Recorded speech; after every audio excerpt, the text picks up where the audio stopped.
آپ صلی اللہ علیہ وآلہ وسلم نے فرمایا کہ ایمان کی 60 سے کچھ اوپر شاخیں ہیں اور حیا، شرم بھی ایمان کی ایک شاخ ہے۔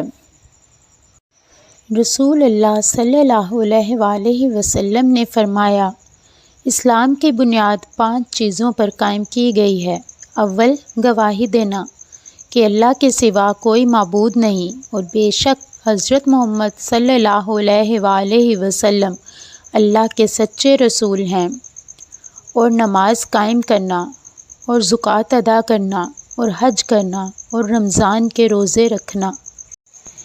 ایک دن ایک آدمی نے حضرت محمد صلی اللہ علیہ وآلہ وسلم سے پوچھا کہ کون سا اسلام بہتر ہے؟ فرمایا، یہ کہ تم کھانا کھلاؤ اور جس کو پہچانو اس کو بھی اور جس کو نہ پہچانو اس کو بھی، الغرض سب کو سلام کرو۔